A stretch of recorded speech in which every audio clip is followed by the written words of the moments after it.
Most people think karma is about punishment. Do the wrong thing, pay the price, mess up in one life, suffer in the next. But Tibetan Buddhism tells a very different story. In Tibetan teachings, there's something like a book of life, but it doesn't exist to judge the soul. It exists to help the soul remember. And once you understand that, the Akashic Records stop feeling mysterious or intimidating. They start feeling strangely familiar. Hello, lovely soul. Welcome back. If you're new here, I'm Karen, your records keeper. I'm a certified Akashic Records teacher and practitioner working over the years with hundreds of people in a grounded, compassionate way. And in this series, we've been tracing how Akashic wisdom shows up again and again across ancient traditions. Not to prove anything, but to notice a pattern. And today, Tibetan Buddhism gives us one of the clearest mirrors yet. Tibetan Buddhism doesn't describe a literal book sitting somewhere in the cosmos. Instead, the record lives within consciousness itself. This understanding comes through many teachings, but one of the most well-known texts is the Bardo Thodol, which translates as the Tibetan Book of Death. Despite its name, this text is really not about death. It's about transition. The Bardo teachings describe what happens between lives when the soul encounters the impressions it carries from past experiences. And here's the key difference. The soul is not judged. It is shown its patterns, shown its tendencies, shown what it has been learning. And not through punishment, but through recognition. In Tibetan philosophy, karma is simply cause and condition unfolding over time. Intention creates momentum. Action leaves an imprint. Awareness determines whether the pattern continues or changes.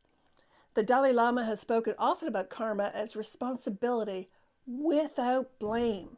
He emphasizes that karma is educational, not moralistic, and it teaches through experience, not fear.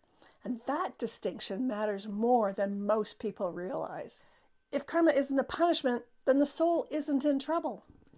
Tibetan Buddhism views the soul as a continuing journey, not a clean slate every lifetime, not a burden of guilt carried forward, but a stream of awareness. Think of it like this. If you're learning a language and you stop halfway through the lesson, you didn't fail the course. You simply continue learning later on, learning from where you left off. And that's how Tibetan teachings describe rebirth. The soul carries unfinished learning, unresolved questions, and partially understood truths forward, not as shame, but as momentum. Scholar Robert Thurman explains as a compassionate realism.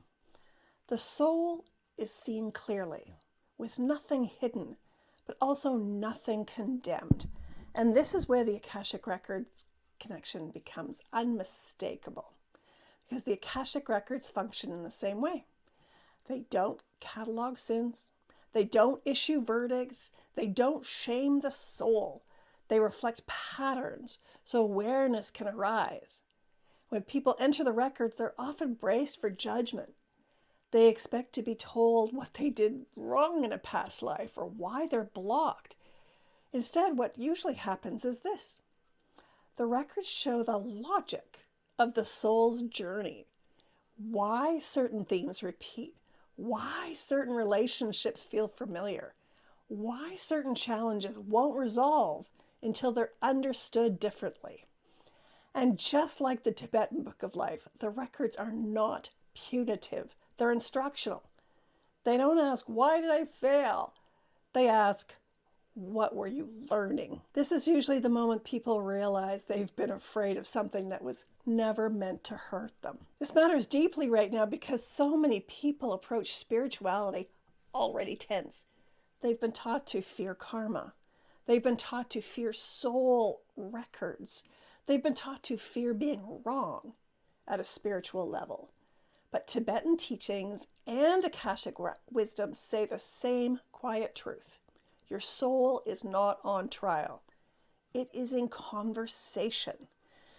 And when the soul feels safe, it tells the truth. When a soul feels judged, it hides away. And that's why fear-based spirituality stalls growth and why compassionate awareness actually changes lives. If this perspective feels relieving, that's not coincidence, that's recognition. So I'll leave you with this. If your soul's journey were seen entirely through compassion, not judgment, if every chapter were understood as learning, not failure, what would finally soften inside of you? You don't need to answer right now. Just notice what stirs. And if this gentler understanding of soul memory resonates, you're already listening the way the records listen, with curiosity, with kindness, and with trust. I'll see you next week as we continue tracing the soul's memory across time. Until then, with light and love, I'm Karen, the Records Keeper.